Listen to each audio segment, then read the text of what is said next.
In today's show, I am talking to Dr. Allan Køster, a philosopher focusing on applied phenomenology in investigations of human suffering. He has worked broadly in the field of phenomenological psychopathology, but most recently has done research on existentiality of grief, bereavement, and on COVID-19 patients' experiences of isolation during admission to intensive care units. Fascinating topic of discussion today is the felt experience of others in their absence. Many of us have experienced this. We closed our eyes, relaxed, and imagined the loved one's presence as a warm feeling of love and comfort. Their smile, their laugh, their touch, even their scent, what the French call sillage, and have an acute sense of awareness, a tender and loving feeling. But what about the case where a loved one leaves the physical world and will never come back? This is Allan's research focus. Our discussion starts with fundamental definitions of phenomenology and how does such a paradigm describe human experience, especially that of concrete sense of other. Allan believes that this particular kind of felt experience of the other is sensory rather than cognitive, and he calls it a sensorium of the other. We discuss the modalities that make out this fundamental sensorium and how these modalities interact to give this sense of embodied felt familiarity. We then shift focus to bereavement and to the abnormal experiences of ICU isolation in COVID patients, discussing how the pandemic has changed the way we interact. In the second part of the show, we tackle, of course, issues related to the role of technology, especially emerging technologies, helping one experience again the felt presence of others. And of course, we had to close with the ethical implications of such technologies. Here is the show. Hello, Allan. It is nice to have you on the show. Hi, Roxana. Thank you. I'm pleased to be here. So this phenomenon is of interest to theorists, but also has significant technological implications, especially in the virtual space. You have studied the problem rather extensively and proposed a phenomenological approach to understanding its complexity.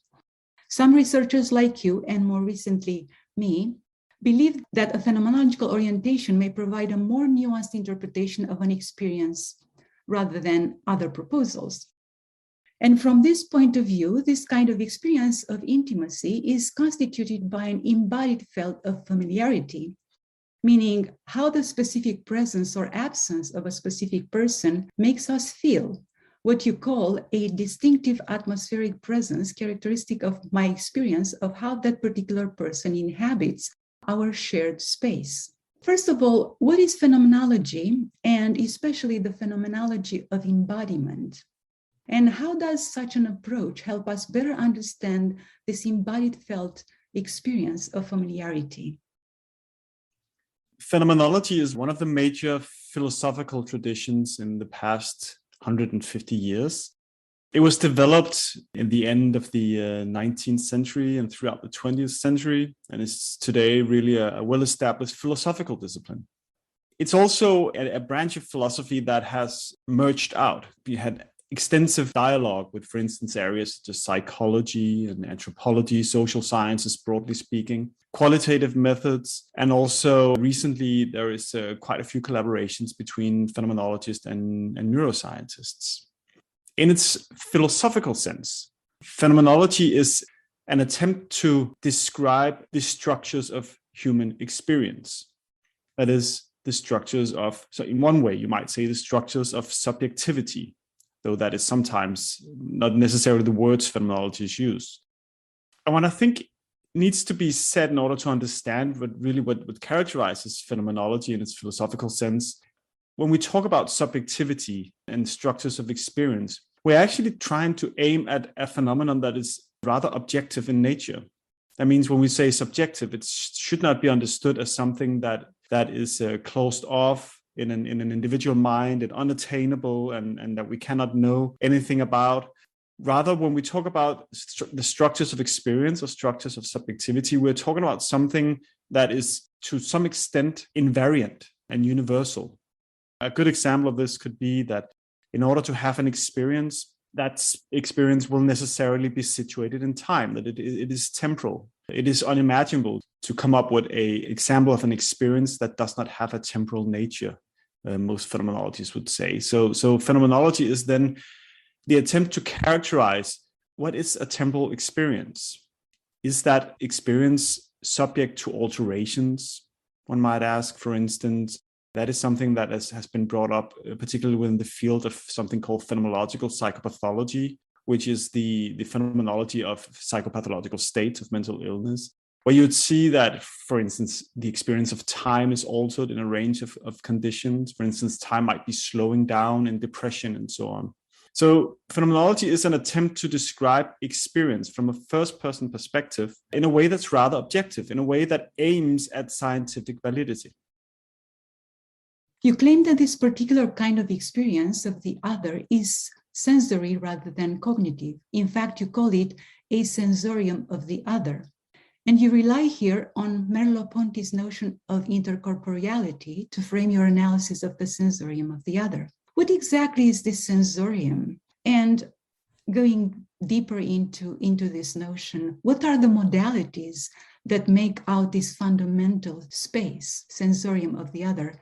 How do these modalities interact with each other to give this sense of embodied felt familiarity? Are they all required to really make this felt experience? And to what degree of intensity? So first of all, I want to say that the phenomenon that I have somehow come across and that I'm trying to describe is only really an aspect of our interactions with other people. I'm not attempting to say that this is like the predominant way that we interact with other people. I want to say that it's a fundamental constituent. And whereas a lot of focus have been placed in studies on human interaction, on exactly cognitive notions, theories like theory of mind, simulation theory, some of the more recent embodied notions of human interaction found in a field called enactivism.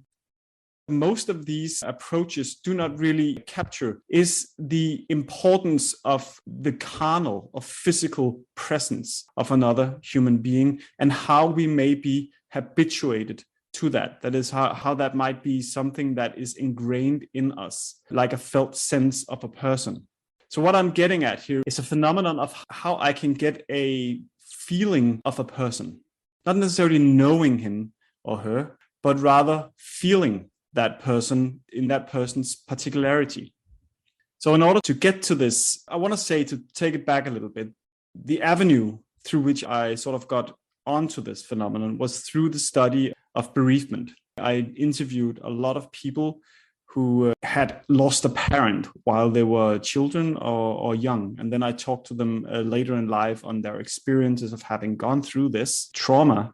And one of the things I found that they was struggling with this particular kind of forgetting of a person. And they would talk about how one of my case persons would say that I don't have my father. I know very well who he is.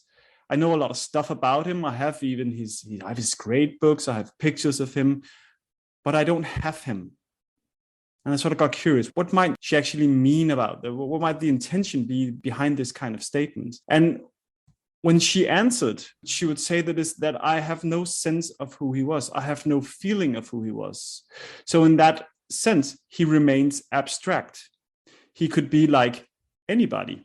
He's merely a function. I know that there was a person who was my father. I know he looked like this. And I know I can tell these and these facts about him, but I don't feel a connection to the fact that this was actually my father in that sense. And this was a phenomenon I saw to varying degrees. This particular case, this woman, she had absolutely, according to her, no felt sense of that father. Whereas others would rather talk about how they struggle with forgetting that person. So they would feel like it's slipping away, that felt sense of who their parent was slipping away. So some would tell of the struggle of how it was a re-traumatizing event that they no longer had access to the voicemail of that person because they could no longer access that person, their parents' voice. So they would forget their mother or father's, what their laughter sound like, and so on. So it was this phenomenon that I wanted to explore and figure out how might we actually analyze this? What is this phenomenon? And throughout my analysis, I got to the notion that this is actually a multimodal phenomenon where we can actually identify several constituents that somehow play together to creating something I want to call an atmospheric presence of a person. So that particular sense of a person in a room, what kind of mood they set, how they occupied our shared space in their particular way with their carnal suchness. And some of these constituents are, I would say, of course, basic sensory constituents, just pertaining specifically to how it is to sense a person. So this might, for instance, be a person's touch. So I would say that any particular person has a specific signature of touch. We might know this as the calming touch of a father, or if one knows a person who's very agitated, it might be very sort of characterized by rapid movements. And I think that most people who have a partner would say that they identify that person's touch in a specific way. Another example could be the smell of a person or the taste of a person. I mean, this might not be particularly normal for us to talk about the fact that a person might have a smell or a taste. When we think about it, it is relatively clear to most of us that there is a particular smell to a person. Very often, this particular smell is a complex phenomenon. So it's not like we can smell, this is this person, and so on, apart from all the other things that get mixed up in this, right? So it might be, for instance, the recognizable smell of my grandfather might be a particular mixture of his cologne, of perhaps his tobacco, and then also something that is just specifically him, how these things all come together to the smell of my grandfather in a particular sense. We might even talk about the fact that people leave traces of smell behind. So the sheets might smell of my partner and so on. The shirt that I wear might smell of my deceased father or something like that. This is a practice that you'll find very often among bereaved children, is that they wear the clothes of their parents in order to feel connected to them because they can smell that parent through them. But it might also be the sound of a person. Each person has their particular sound. This might be the voice. So the voice might have a particular tone. It might have a rhythm.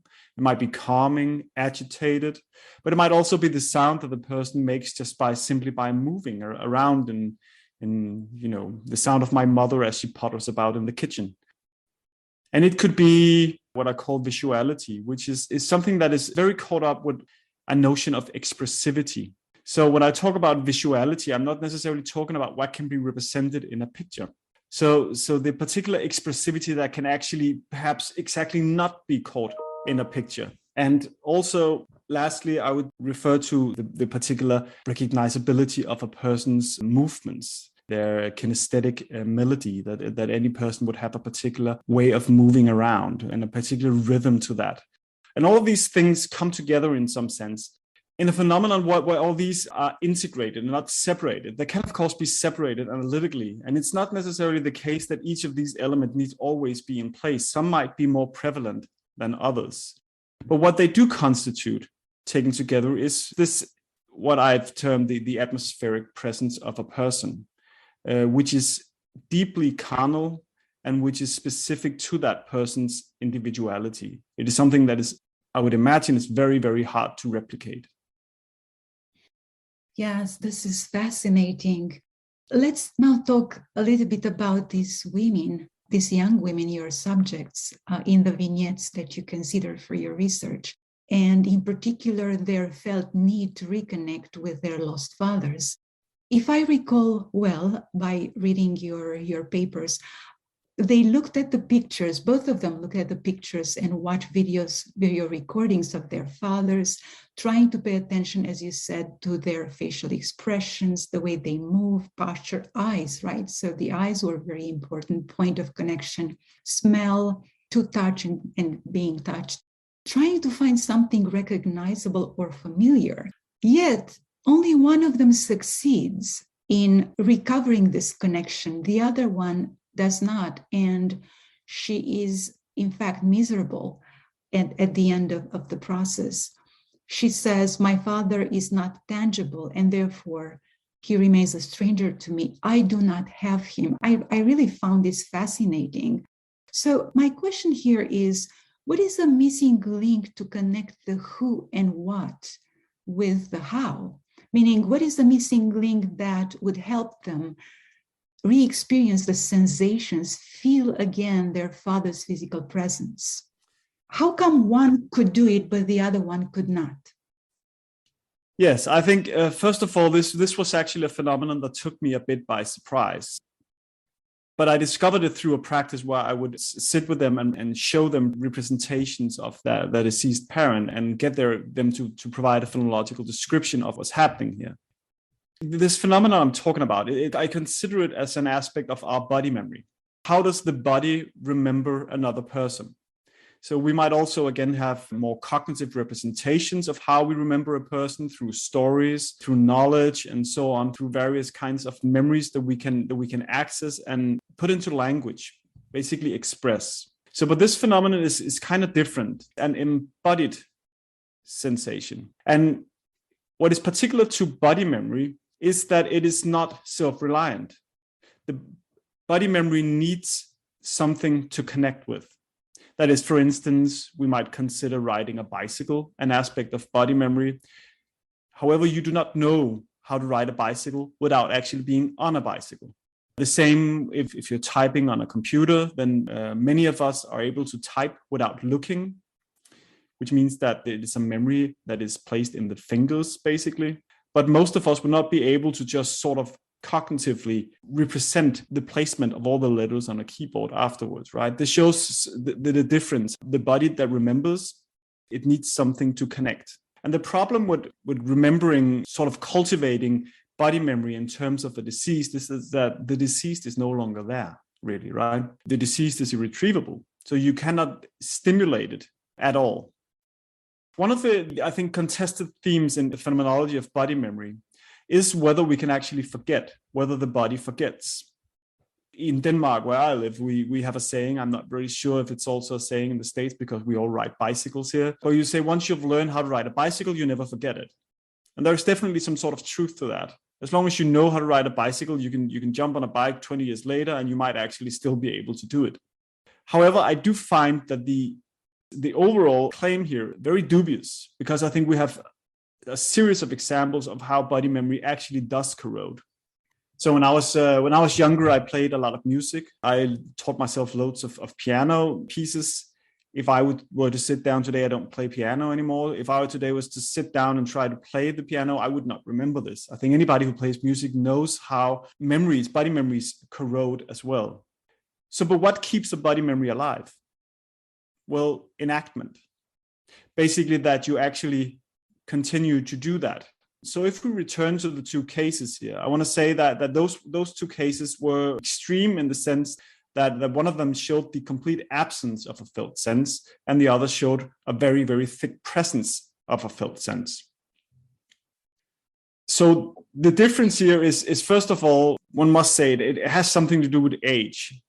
So if you lose a parent at a very early age, it is much more difficult to retain this kind of felt sense. Whereas if you lose your parent, let's say when you are 50 years old, then you have a very sedimented sense of that person and you're not likely to forget it. This is not, then again, an either or.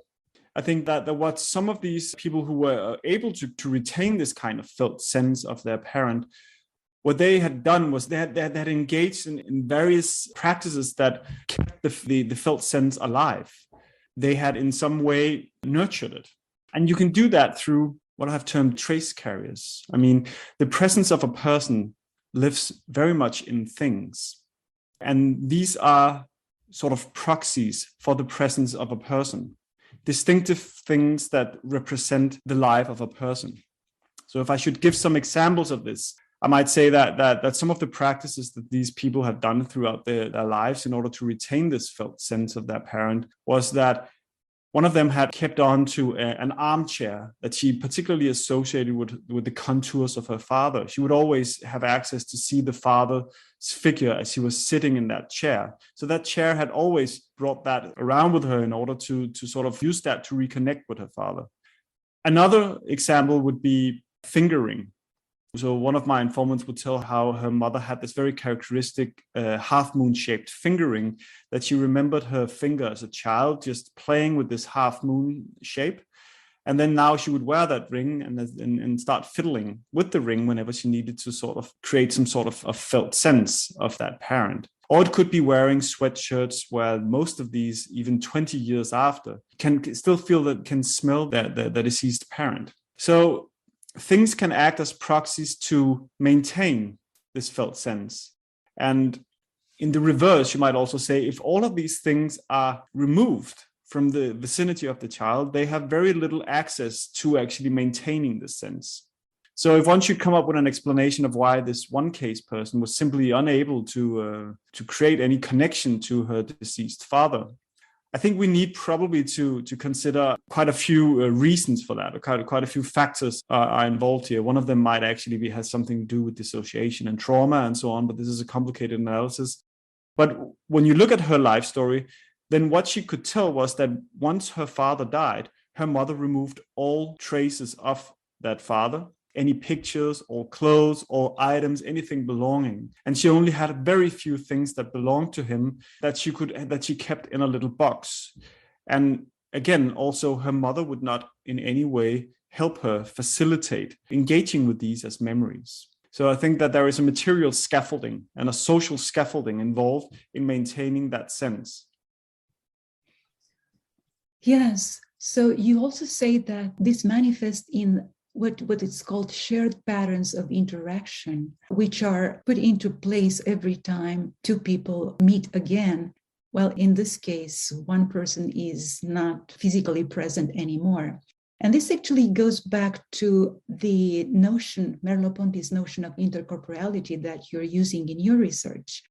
Now, this notion has actually been used in other fields as well, as a framework for social cognition, for example, where the focus is on bidirectional processes of synchronicity, capturing the dynamics of real-time, face-to-face human-human interactions. However, you, in your research, go beyond this. What does this research of intercorporeality, as used in the past by other researchers with the bidirectional focus, leave out when it comes to the kind of experience you're studying here, meaning that of felt sense of the other? And how do you enrich this notion? Well, I don't think that there is anything I say that contradicts these kinds of theories, but the inactivist approach would tend to focus on what happens between two people, in a sense. So they would focus on patterns that emerge throughout interaction. Whereas the kind of phenomenon that I am interested in is a retentional phenomenon. It is a phenomenon of memory. It is a phenomenon of, you might say, in a sense, what we in phenomenology would call incorporation, how I integrate another person into my own being. A good example of this might be intercorporeality, sharing a bed with another person. So imagine that you would have been used to sleeping alone. Then that space, going to bed at night, would be a safe space, and the integrity of that space would be that you were there alone, inhabiting the entire bed alone. However, when you then meet somebody and you start sharing a bed with them, then in the beginning, that person, and it might be, of course, pleasant to have that person by your side, but it's still also some sort of obstruction. It is a sort of irritation of that space, in the sense that you are not really habituated to the fact that that person is supposed to be there. But throughout, just of course, because we want to share our lives and beds with others, we continue to sleep together, and gradually you get used to that person's presence. So much even that your body navigates that person's body throughout the night in your particular way. After a while, that person is so integrated, so habituated into that space that it becomes part of the system. That's the idea. So that the system is simply incomplete without that person. So when you go to bed at night, when you're used to having that person there and that person is certainly not there, it feels empty. It feels like there is something missing, something is incomplete. It might even be difficult to fall asleep and so on. This is kind of a good example of the process of how we incorporate another person. And this absence is, of course, specifically what's at play when you are bereaved of an intimate other. There are a host of practices in everyday life where we embody another person. And when that person disappears, it leaves the system, the intercorporal system, the system of your body's limits, leaves those sort of incomplete. And this, I have argued elsewhere, is also the basis of feelings of emptiness, post-bereavement feelings of emptiness. So it is specifically this kind of phenomenon I'm aiming at the retentional aspects. So not necessarily how interaction plays out in real time, but how I incorporate and retain another person in my own being, so that when that person is no longer there, I experience a felt lack. The relevance of the body memory, as you mentioned. And for this, in your research, you are following a phenomenologically structured interview approach. Could you elaborate on this particular interview approach? How does it differ from standard interview protocols, say, in psychology? And why is it important to use this approach for this study? It's not easy to really interview somebody and help them recover these memories. How does this work? Yeah, so this is really a complicated question. One of the ways phenomenology has migrated outside of philosophy has been into particularly qualitative methods and to a large extent in psychology and anthropology and sociology. But there is a contemporary debate on this where a lot of phenomenological philosophers don't necessarily find themselves represented in the way that psychology has appropriated their methods. There is a tendency to think that a lot of the philosophical phenomenology simply is not necessarily included. And I'll say that the difference between what I'm doing and what is done quite often in various approaches in psychology, there are numerous approaches, uncountable approaches to this. But what is probably characteristic to the approach that I am using is that it is very close to philosophical phenomenology. I structure the interview and set out the aims of the interview based on phenomenological concepts, investigating particularly experiential structures as defined in phenomenology. So what this means in practice is that my aim is to shed light on experiences with people that do not necessarily announce themselves immediately. So when you talk to somebody, ask them could you tell me about your experiences of being bereaved? Then most people would have a bereavement narrative ready, which might be very discursively shaped by what we typically want to say, rehearsed, a cultural trope to how bereavement narratives might play out. And what I'm aiming at is sort of to get behind that narrative and see if I can get closer to experiences that are more pre-reflective in nature. That is, experiences that are there and shaping the experiential horizon of the person, but which the person is not necessarily aware of and able to articulate. So this is, of course, an ambitious endeavor, and it requires quite a lot of work and quite a lot of time with my informants. So I'm usually with my informants for at least 6 to 8 hours of interview, trying to get to this. But what I want to do is I want to co-research these phenomena together with the informant by rehearsing the informant to become some sort of a phenomenologist as well. And this means that I aim to get to descriptions that they might sometimes be quite messy. They might not really be narratively ordered. They might be expressed in metaphors. They might sort of be sporadic and contradictory in the beginning. And then I unpack these gradually with the informant, where I utilize my knowledge from phenomenology on experiential structures to sort of get coherent descriptions out of this. And I'll say that with most informants, this is definitely possible. It just takes time. So my understanding is that the questions are not actually based on predefined questionnaires as it's usually done in psychology or other areas, but you are kind of discovering together with the subject these questions and really deciding at each step what should be the next question to ask, so that you guide the subject in such a way that they access the information about these memories. Yeah, so whenever you're doing qualitative research, it is definitely not like closed questions, say yes or no, or like you would do on a survey or you do on something psychometric approach of some sort. You want to explore with the informant. But I will actually say that what I am doing is to some extent more closed than you would find most qualitative research to be. In the sense that I do something that me and a colleague called Anthony Fernandez, we define as front-loading when we get into these questions. Front-loading is we point to a particular structure, experiential structure that we think might be affected in the phenomenon we are investigating. And then we sort of stick with that and we prompt the informant to talk about that particularly. So again, returning to the example of time and depression, then would say if you do this kind of interview with somebody who investigating the experience of depression, you would have an assumption that time is somehow altered in depression. We would then dive in specifically and talk about their experience of time. So the difference is here, if you just take a depression narrative from somebody, you would not necessarily have that person shed light on time, even though the slowing of time might be a key quality of that experience, because it wouldn't fit the discursive narrative that they would used to thinking in. So in that sense, I might spend like half an hour to an hour just on prompting descriptions on temporal experience and whether they might or might not be altered. So in that sense, it's structured in focus, but not in content.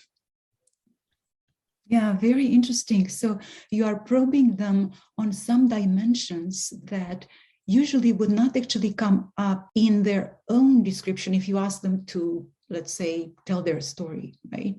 What if you reach a dead end following the dimension? Let's say you have this hypothesis, this idea in mind, this dimension of inquiry, and you ask probing questions and go deeper and deeper into the phenomenon along that dimension, but it doesn't give you anything. Then I would consider my hypothesis to have failed, right? So in this sense, there is falsification is possible. So if I investigate the experience of time, so if you take time again as an example, then you would also find a lot indicating in the literature, let's say the biographical literature on bereavement, you'd find a lot there that would indicate somehow that time is also profoundly affected in grief. In that case, I would have the hypothesis that time is somehow affected in grief and want to investigate how. But let's say that the informants I talked to, that none of them really know, let's just say they can't begin with that. They can't even recognize what I'm talking about. Then I would consider that hypothesis falsified. So in that sense, I would say the front loading consists of some hypothesis that a particular structure is affected, but that might turn out not to be the case. And I've experienced that, of course, that certain of these existentials, we call them, like a particular experiential structure, that I assume that there are alterations, but there really aren't. And sometimes I figure out that there is a structure that I thought would not have anything to do with the phenomenon that certainly just shows that there is a lot going on here, actually. Yes, a very complex process. Do you think it is even possible to help people who are longing for the return of a beloved other or for a lost one to regain their felt sense of the other? And if yes, to what extent do you think this is possible? In your work, in fact, you suggest Merleau-Ponty's notion of expressivity. It seems that people have their own default capacity of anticipation and imagination to reconnect in this way, their specific embodied mode of relating to the other, in addition to the experiential history of the relationship. You mentioned that bereaved people often report that one of the most salient aspects of the experience of absence following the loss of a beloved one is the silence of the co-inhabited space. And you actually talked about this a few minutes ago. Is this silence encompassing only the auditory modality of the sensorium of the other, or is it broader than that? First of all, I will say that there are definitely possibilities of helping people in this sense, but we probably need a little bit of context here. So when we look at bereavement theories or grief theories, then for a long time it was considered in the Freudian paradigm that what we actually needed to do in a grief process was that we needed to disconnect the attachment to the deceased. And a grieving process, grief work, as it's called, would end at the particular point where there is no longer an affective connection to the deceased. However, this way of looking at grief processes has definitely altered throughout the past 20 years, where we're now talking about a paradigm called continuing bonds as well. That very often, but definitely not always, it is part of a very healthy grieving process, to retain a connection with the deceased, to retain a relation with the deceased. And this is the context for these questions, I think. So when I talk about a felt sense and the loss of a felt sense, is how that is painful, I will say this is predominantly a phenomenon that has to do with children and young people who lose a parent. And this is very intricate in the sense that we can only understand that if we at the same time consider the identity issue that is at play for a child. So a child has a need in growing up of feeling a sense of knowledge and belonging to a parent, even though that parent might be deceased. Otherwise, there is this kind of searching behavior. So we will also see this in children who have been adopted. When they, as they grow up, a lot of them will have this urge to look up their biological parent, to see some sort of reflection of themselves in this, to see that they belong where they come from, really, in one sense. So there is an identity issue at play in these children. On the other hand, we might flip it around and say that, how does this manifest when we talk about the loss of a partner? Let's say two people have lived together for 40 years and let's say the husband dies.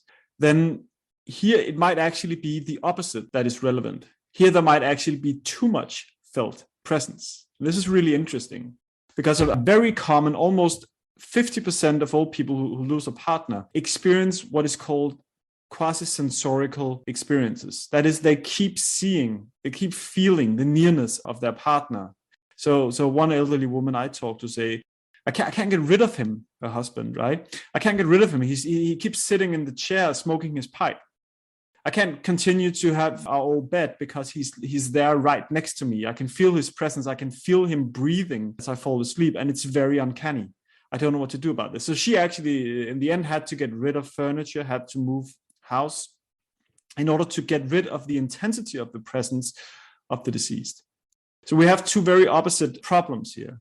But when it comes to children who lose a parent and need to retain that felt sense in order to create a coherent identity throughout life and not have this sense of lack, then we need to make sure that that felt sense is somehow cultivated and kept alive. And I think the modality through which to do that is through the use of trace carriers of various forms, which is what I was earlier referring to as an armchair, as a ring, and so on, right? And in this sense, it is really interesting to see how there is this problem of memory, this problem of connection to the deceased, is something that is popping up in various developments. So today you would have actually grief bots, you would have chat bots, where you can basically create an avatar of a deceased to be able to continue that relation to that person. And this opens a host of questions to me about embodiment, about what is healthy in this respect and what isn't healthy in this respect, and so on. Yes, it's very contextual, and I'm very happy that you touched on the technology, because this is pretty much a must on my shows. So technology to help get to the bottom of this integrated nature of this kind of experiential structure. I am glad to see that you think it's possible to slow down this corrosion of and even revive the sense of significant others. And going deeper into this, how do you see the role of technology, in particular immersive technologies like you mentioned avatars, in the next, let's say, 5, 10, even 20 years from now, in reviving our sensorium and the felt experience of others to access the past or even the present? I can literally see that this is a growing field, and I find it very enticing and very interesting to think about. I'm very undecided what I think about the current initiatives that are going on, and I think that we need a lot of distinctions, and we need to introduce a lot of ethical considerations in this respect. Just to connect to sort of the problem, I think, is that what these avatars, what these robots of various sorts, or even holograms that are being developed, what they are lacking is exactly most of the integrated nature of what I have called the felt sense. In looking at this, I want to pay attention to an episode of the show called Black Mirror. In one of these episodes, there is a woman who loses her husband. She is newly pregnant with that husband's child as well. She's devastated by grief. And through various channels, she gets into contact to a technological company that can produce first a chatbot. She can continue conversations over the phone with him. It creates his avatar based on his social media presence, mapping out his voice, his intonation, his interest, and so on. And this is, of course, because this is fiction. This is done very well. But what happens then is they take it a scale up. This is already happening today. This is already possible today, with, or at least there are loads of things on offer for this. I don't necessarily know that there is the spontaneity that is characteristic of a real interaction, but you can have the person's voice repeat certain sentences to your questions. But in this show, they take it a notch up and they actually make a physical robot representation of her husband, which she gets delivered. And this is a robot that can do almost anything that her real husband was able to do, even have sex. Everything is covered. And in the beginning, this is, of course, very comforting to her. But as she continues to interact with this robot, gradually it starts to become an uncanny experience. She says, could you please breathe? I mean, I'm used to having this sense of him breathing next to me. You don't breathe. There is no history to you. So she has, in many ways, she gets to the conclusion there is not enough of him. He's not really enough. He's not there. He's not really present. So she ends up putting him in the attic. Spoiler alert, right? But I think that this show actually, that is what Black Mirror episodes do. They gives us some glimpse of a possible future. And they then introduce the conclusion that there is something that is never really attainable in these kinds of technological representations. And in that sense, I would definitely be of the opinion that we cannot do that. And from my point of view, then I actually think that this might also be a consideration as to how far we should go. And I think that there is a difference between these using technology as an aid for representing, let's say, a felt image of the deceased, and actually transgressing that passive mode into a more active mode of having them interact. And I think that as soon as we start trying to develop technologies where you actually interact with a dead person who is actually no longer there, but it's just a representation, I see various both ethical and existential problems with that. Absolutely. And technologists have to really take this into consideration a lot. It's not only one question of how far can we really bring this kind of technology as close as possible to reality. How well can we implement these avatar systems, which is a major question for technologists, for researchers in general. But at the same time, what are the ethical boundaries within this kind of research and this kind of technology should be placed, should exist in? It's a trade-off, and technology cannot actually do this alone. That's why it's so important to connect all these areas of humanities, social sciences, the arts with technology. How about the pandemic? How has it changed human interaction, the felt sense of others? Yeah, so one of the things I'm curious about definitely is how this entire movement away from carnal presence, away from our actually embodied presence with each other, how that affects us in our relations to each other. First of all, we have all seen this, that so many interaction throughout the whole COVID lockdowns have moved on to online conferences.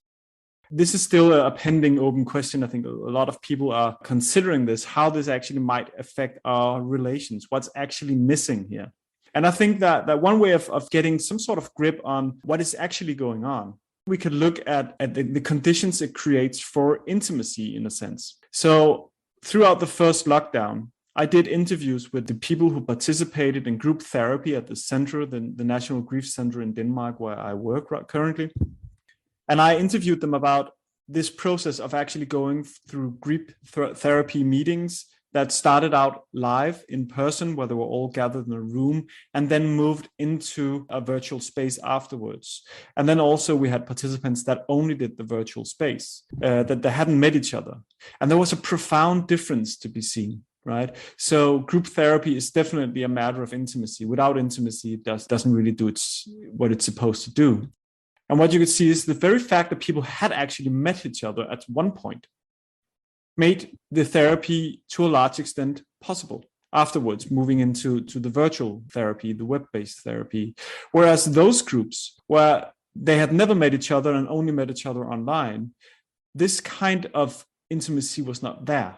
And what you would actually see was a complete disconnect from the process. So people would fall asleep. People would not have the adequate kind of empathy available for other group members to create this sense of resonance in this room.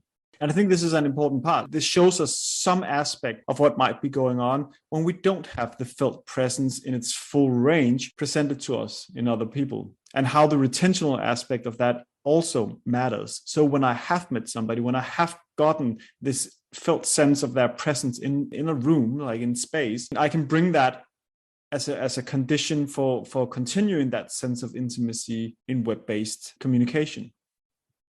And this also shows the limitations of the technology, right? What we can do face-to-face in the physical presence of the other, we can not do exactly the same in virtual environments.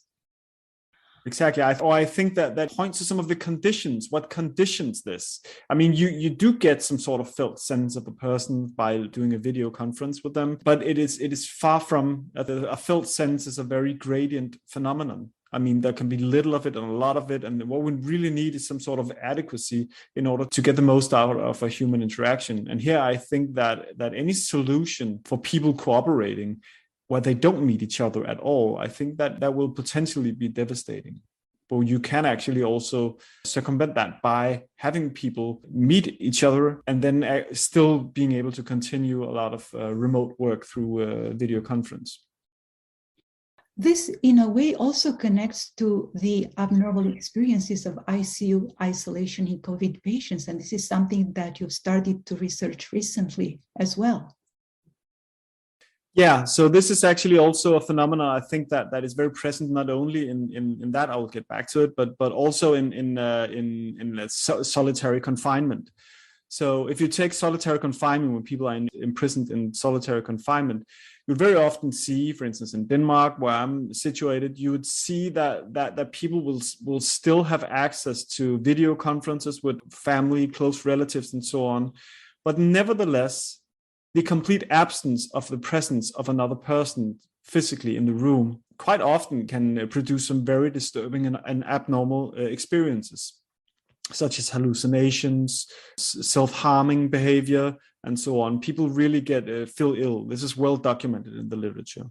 In a similar vein, but of course not entirely the same, I have recently studied the impact. It's undergoing publication right now. I've studied the impact of COVID isolation in ICU patients, that is intensive care patients. So those patients in Denmark who were most ill from COVID during the first wave. I think approximately 30% of them survived, and I interviewed all of them at a major hospital in Denmark to see what were their experiences in this respect.